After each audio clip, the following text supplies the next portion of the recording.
Folks, welcome to episode 24 of Everything Pro Wrestling. I am your host, flying solo for the night, Conrad Cushman. We got plenty of good things to talk about on this episode here. Tonight's guest, James Farley, couldn't make it. He had an emergency come up, so hopefully everything is well that's going on with James. Guys, make sure when you're watching our videos, make sure that you're subscribing to the videos. If you have a YouTube channel or anything else that you want to plug, get on the podcast, please let me know. I'd be more than happy to have you on. Do the same thing. Make sure you smack down that like button. The more likes we get, the better it is. And share this video with friends. It'll always help out the show and keep things moving. First thing I want to talk about here is the WWE Draft. We did a show last week, a second one, for episode 23, and we basically went over what does it mean for Smackdown going live, and then they announced the draft. I know this, but I am not a big fan of WWE doing draft again. I like Smackdown going live. I think that's perfect. That's fine. That helps out with a lot of things, and we'll probably get more people to watch that I know at least. My problem is with the draft, and I guess the best way to put it is how WWE has handled the draft in the past, where my issue is. I don't like the idea of having two world champions. It makes all the belts seem lesser, and WWE has just proven that they can't do a draft like this without messing things up. So very hard for me to believe it. But if I could read a little thing here from you from SE Scoops. According to SE Scoops, SmackDown going live on Tuesdays in the subsequent brand split was USA Network's dissatisfaction with SmackDown ratings. USA executives feel like live programming will help with the program, so it feels like WWE possibly made a panic move as a result of this. And I'm not saying it's a good thing or a bad thing. I think it's just WWE trying to protect their assets. And I completely understand it, and I get what they were doing here with it. But USA Network has to understand what SmackDown was, and I'm surprised that they're upset. I mean, the ratings seem about the same. I don't see too much change going on with them. It seems like most of the people who watch it consistently watch it. But SmackDown going live, I think, will be a good thing for them. And it'll stop people from reading the spoilers. I've known people who've done that since 1999, since the show first debuted. People have always wanted to go read the spoilers. And it's not a show worth checking out. There was no cash-in, no title changes. Why do I care? Yeah. And the way SmackDown's been booked recently, to quote the Solid Monster, if it happened on SmackDown, it didn't happen. So that's not really enticing people to watch. Also, the brand split. Sheamus feels the brand split will provide more opportunity for other superstars, and he also felt that the last brand split led to a lot of people breaking out. And he believes that superstars will be less exposed or overexposed. Sheamus, I can see why Sheamus would want a brand split. He's already in enough trouble as it is with getting his character over, and he's getting into a feud with Apollo Crews. To me, Sheamus' stock has been dropping for quite some time. He started off main eventing with John Cena, and there's nowhere to go from there but down. So he gets to the next level, and he's in the mid-card title range, U.S. Championship, IC. He's not even in that range anymore. Then he was put into his group, I can't remember what the name of them were now, with Rusev, Del Rio, League of Nations, I'm sorry. They were all put together, and what did they do?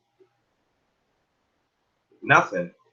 So I see why Sheamus would be more than happy to have the brand split come back. It'll get him some more exposure, and he could use more of his wrestling moves. But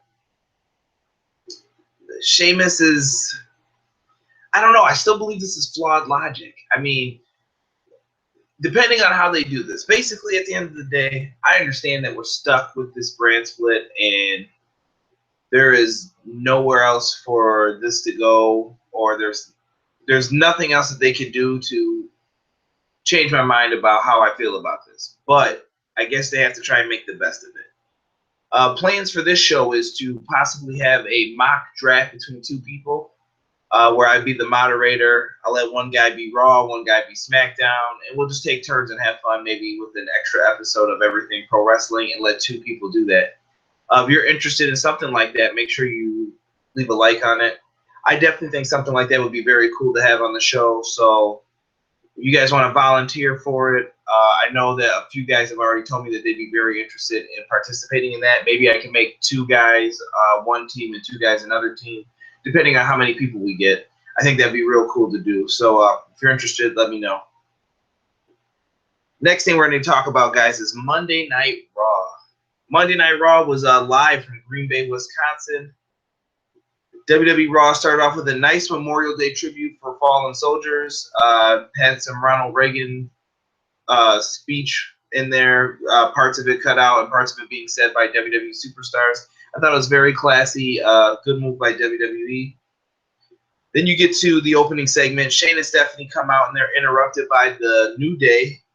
And this is to set up basically what was put out in the announcement of SmackDown going live in the brand split, which was New Day wants to know, well, who's running Raw and who's running SmackDown. They get the runaround. Shane and Stephanie really don't answer. There's some comedy stuff in there, and they're asking, well, can we be separated as a tag team? They say, very well, you could be. I mean, nobody knows what's going on with it. And I think WWE, honestly, within themselves, don't know what's going on with this. So that's why those things came up. Overall, it was a good segment, but it didn't answer anything. So it was just to get the show started off, I guess, with a bang, and New Day was over. You get to the first match here. You get New Day defeating the Vaudevillians via disqualification. The DQ comes when Anderson and Gallows come out to beat down the New Day. And basically they're saying that they're just getting started without AJ Styles. And I believe that this was kind of the start of their feud for them to start looking at how they could become the tag team champions, which is very cool. I do predict that Anderson and Gallows will be the team to defeat the New Day. So we'll see where this goes after it. But very cool to see that. Next, we get into Big Show. He's backstage, and he's talking to Apollo Crews. He basically gives him a lecture on, hey, you're a new guy here, and Apollo Crews seems very like, yeah, I'm standing up to whoever comes to my face. And Big Show's telling him basically that you need to take on Sheamus. Sheamus thinks that he's going to bully you, and he's going to do whatever he wants to you. And Apollo Crews gives that that white meat baby face, like, oh, yeah, I'm going to save the day. I'm here. So Apollo Crews basically knows that he's going to be facing Sheamus. We get some tag team action in the next match here. We have the Usos. They defeat Tyler Breeze and Fandango. Golden Truth was ringside on commentary. They had a new rap song when they came out. Didn't sound too different. It sounds like R-Truth just switched up some of the words there, but I like that they're trying to do some different stuff here. The Usos win the match by a crucifix roll-up. That was nice to see. We haven't seen one of those victories from that move in a while, so I thought it was very cool to see that. After the match, a brawl breaks out between Fandango, Tyler Breeze, R-Truth, and Goldust ringside. I will say that Tyler Breeze took a nasty body slam from Goldust during the segment. Very cool to see. So it looks like this feud's going to be continuing. I don't know if people are really interested in this. To me, it feels like one of those kind of opening matches on a house show kind of feud. So I like it so far. You know what? All 4 guys are in a better place because of it. So I can live with that. I have right next to this is my WTF moment of the night with Roman Reigns. Roman Reigns comes out to cut a promo. Seth Rollins comes out as well. He never speaks and acts like he's going to keep running into the ring and never does. And then at the end of the segment, Roman Reigns is holding up the title and basically showing he's the champ. All right, guys, I'm going to kind of take the Taz approach to this. I don't know what the hell WWE's doing with this feud. I kind of want to see these 2 guys go blow for blow against each other and fight each other. And for some odd reason, WWE is staying away from that. And I don't know if they think it's because it's a money match, trying not to have the guys touch. But if I'm Roman Reigns and some guy pedigreed me and I'm supposed to be the guy, wouldn't you want to get revenge on him and tear his head off? You'd be running after him.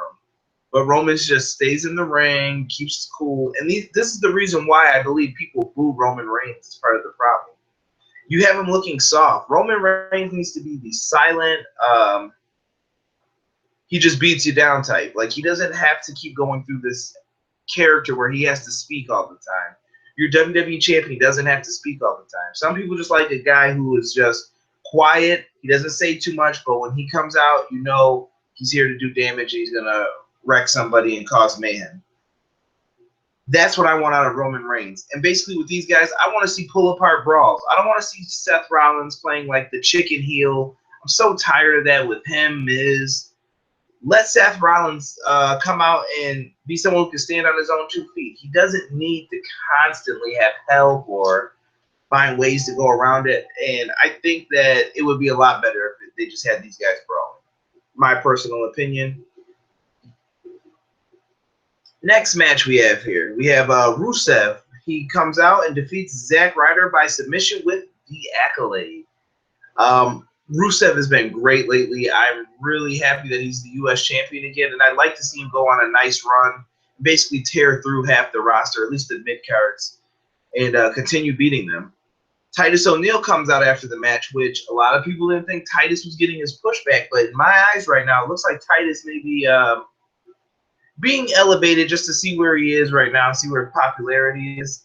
I don't know if he's going to win the U.S. title, but I think that Titus O'Neil's going to get to contend for it just to see where he is, to see if he's hot, cold, the infamous temperature check, basically, to see where he is. Titus O'Neil comes out. He basically lays out Rusev. It's Titus O'Neil still. I'm not the biggest Titus O'Neil fan, so we'll see where it goes. Like I said, I would like to see Rusev continue having the belt. I think that's the way to go from a creative direction, and have Rusev basically run through everybody who is standing in his way. I didn't like the next segment, which was Stephanie McMahon blasting Charlotte for the treatment of her father last week. And I never like when Stephanie basically does this against anybody. She comes out and berates her, basically, and tells her that she's a waste of talent, she's this, she's that, and I don't know what that's supposed to do for Charlotte's character. It's kind of like Stephanie slapping the guys. Yeah, because they're gonna get their receipt on you, Stephanie, for you slapping them. I don't like that. Once in a while it would be okay, but they do it far too often to where it's like, well, this guy can't do anything, so why would you have Stephanie slap him? And this is no different here. Stephanie doing this to Charlotte, unless this is going to lead to a match between them, what was the point of this? And I don't think it is. I think it's maybe more so a way to get, I don't know if they tried to maybe get heat on Charlotte for what she did, and even if Stephanie finds it disgusting, then what she did was real bad. But I didn't like this segment at all. Enzo and Big Cass defeat the Dudley Boys. They come out, they talk about a lot of different cheeses and the how you doings. It's Enzo and Big Cass are just pure fun. Standard tag match. They win by the rocket launcher here, or Air Enzo, as Ice likes to call it. Very interesting to see how this plays out with them and see where they lead them to next. I like to see them just stay in these feuds with other tag teams. And hopefully they stay along that route. And I don't think they're ready to be tag champs just yet. I think you got to build to this, a nice build, and make sure it happens this time, WWE, because it hurts me every time I would watch NXT. You would think that Enzo and Cass are about to win the NXT tag titles, and every time you knew they were about to lose. Moment of the night, comes from John Cena making his return to Raw. John Cena comes out, cuts a promo about Memorial Day and soldiers and everything, what you would come to expect from John Cena. And he did a good job. John Cena speaks very well, speaks very clearly, and he brings that positive message with a serious tone to it. He did great. After his music hits, and he comes out, and there's this I don't know what to call it. It was a very cool moment, I felt, at least from what I was watching, where John Cena and AJ Styles are in the ring, and you're hearing dueling chants from the fans back and forth of like, "Let's go Cena, let's go AJ," or Styles. I can't remember what they were saying, but you would hear the chants back and forth, and it wouldn't stop. Like, it was crazy that they would not let these guys even like breathe. They soaked in the moment perfectly, as a lot of WWE superstars tend to do. They stood there, they soaked up the moment, felt really good. AJ Styles and John Cena shake hands, and then out of nowhere, Anderson and Gallows come out, basically saying AJ is sucking up to Cena, and they take a step closer to the ring. AJ and John Cena are basically gearing up, ready to square off against Anderson and Gallows because they look like they're ready to attack.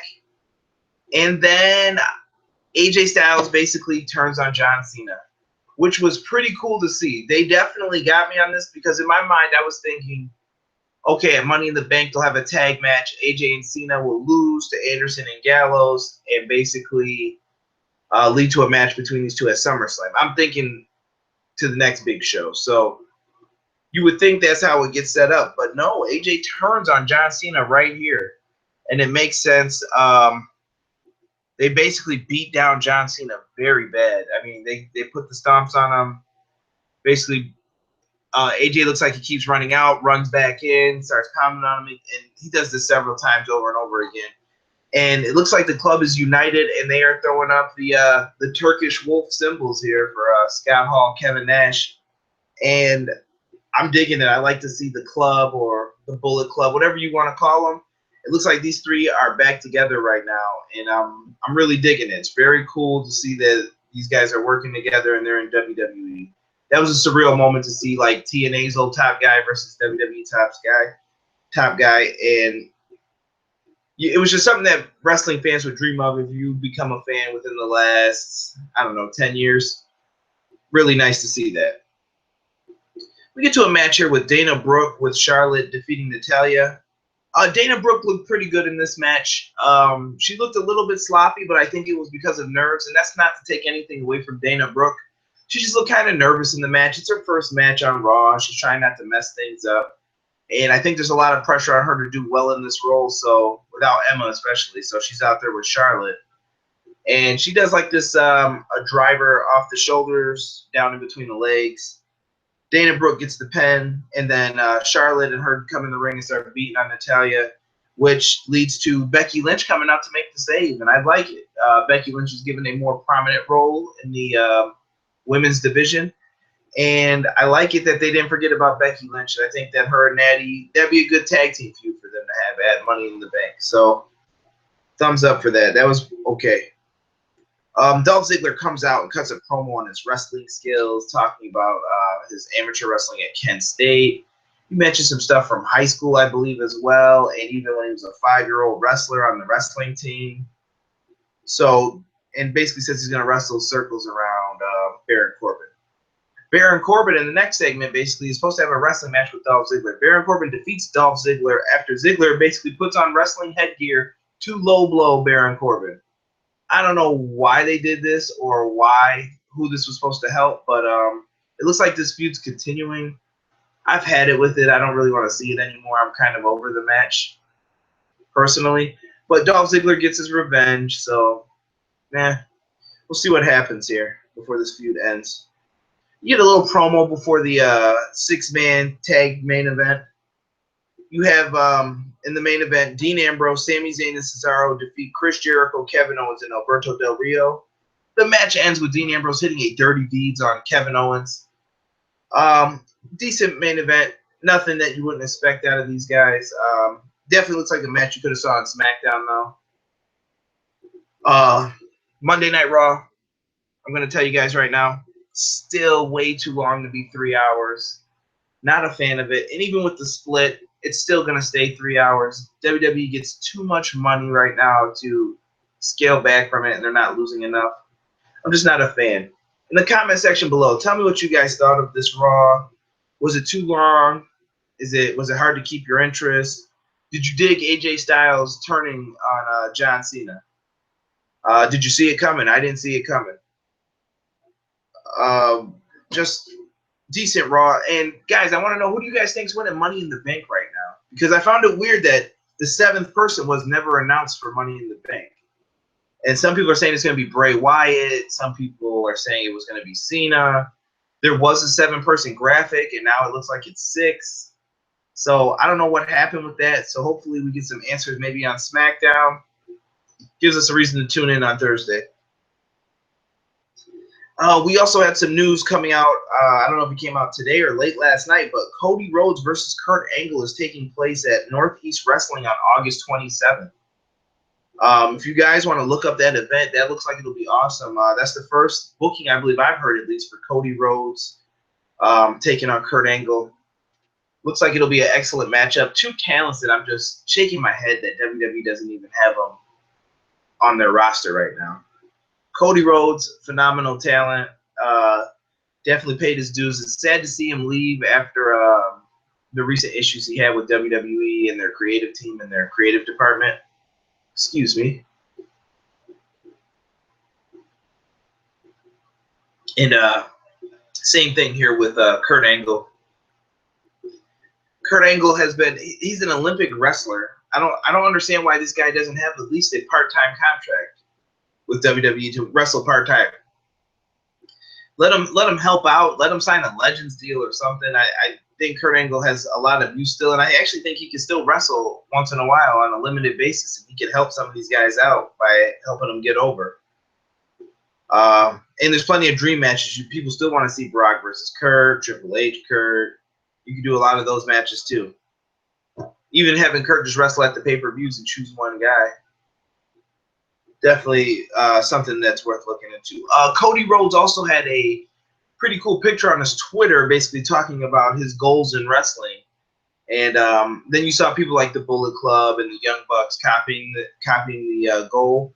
And it looks like Cody Rhodes could be on his way to Ring of Honor. So just my guess from what I saw him writing. But Cody Rhodes is going to do fine wherever he goes, I think. Hopefully he gets elevated to the level he wants to be at, and he shows his stuff for how good of a wrestler he is. And last thing I want to talk about, folks, before we end this brief episode of Everything Pro Wrestling here, we're going to talk about WWE 2K17. Last night there was a commercial shown for if you're on our forum, we posted all the stuff from WWE's Twitter for the hashtag Hatched. And I'm going to give a quick lesson right now because I noticed some people were upset about it, which, granted, I understand it if you weren't used to it. But WWE has always done, or I'm sorry, WWE 2K or WWE Games has always done these kind of social media marketed big pushes for their games. And when I saw the hashtag Hatched, at first I thought maybe it was a debut or Bray Wyatt returning, something like that. But the more and more I started seeing this stuff, I was like, this has got to be for the video game because we haven't heard who was on the cover or anything. What's the pre-order bonus? And it's about to be E3 time almost, so some news has to start rolling out about the game. Nothing big yet, but just small things. And it turns out that there was a commercial that confirmed Bill Goldberg as the pre-order bonus. If you're a longtime wrestling fan like I am, we all know exactly who Bill Goldberg is and what Bill Goldberg does. Bill Goldberg was confirmed as the pre-order bonus character. We've been also told by 2K that you will get 2 Goldbergs. You will get the WCW version with the black tights. You also get the WWE version with the shorts that are the two-tone, the black and white that he wore during his WWE run. Very cool. And also it mentioned 2 arenas that I liked. Looks like we're going to get a WCW Nitro Arena and Halloween Havoc. Seems pretty cool for right now. Does this have, I don't know if anyone is a wrestling video game fan or if that has anyone excited, but which Nitro Arena do you think we're going to get? Is it going to be in the Georgia Dome? Could Hulk Hogan be making his return to WWE games? Has enough time passed to where 2K is going to include him? I don't think so, personally, but Halloween Havoc, are they going to have something with, I would assume Diamond Dallas Page is still going to be in the game, so maybe you can play out that match. Hopefully Sting's still in. The roster looks like it's going to be phenomenal this year. There's no excuse for them not having any of the top people in. This roster should be even larger than last year. I felt 2K did a good job with WWE 2K16, and hopefully in the future weeks that I'll be able to have some content for it and be able to talk over the roster with some of the guys that I know play the game within the Everything Pro Wrestling community.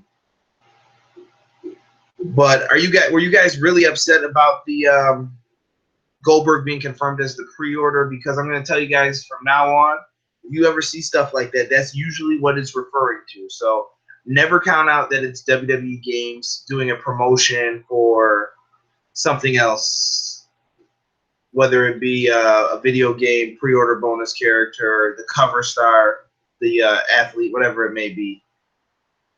Things like that are just going to consistently happen, and I wouldn't become too down about it. I still believe Bray Wyatt's going to return, so I wouldn't worry too much, guys. There's a lot of stuff going on within WWE. You got the draft, you got Smackdown going live, you got a new video game coming out, you got 3-hour Raws. It's a good time to be a wrestling fan. You have so many different products you could watch, from WWE to New Japan Pro Wrestling, TNA, Ring of Honor, Chikara, Lucha Underground. So many different products you can watch. So if something's not making you happy, there's so many other things to look at.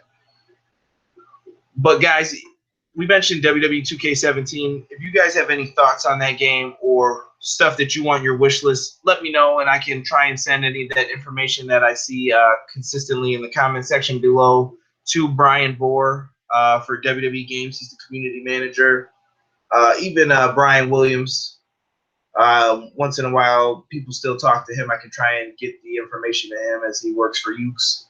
But WWE 2K17 has me hyped. It's a good time to be a wrestling fan right now, and I'm real excited about everything going on. We will be back next week with new guests, and it'll be at the same time. And then after that, I may be on a hiatus for going away for work. So we'll see if we can cook up an extra episode for you guys, or try and take care of something before then, just so you guys can be held over for a week. So I will be missing in 2 weeks after this. Once again, guys, I have to thank you for watching the video. Tell me if you like the shorter videos. Maybe I can do shorter ones all the time for you guys. Make sure you click the like button. The email is Conrad Cushman, all one word, ConradKushman @gmail.com. Follow me on Twitter, Conrad Cushman, spelled the same way, all one word on Twitter. And yeah, if you got any wrestling ideas or hype, let me know. And join the Facebook group page. It is also going to be in the section below here, so that you guys can all join.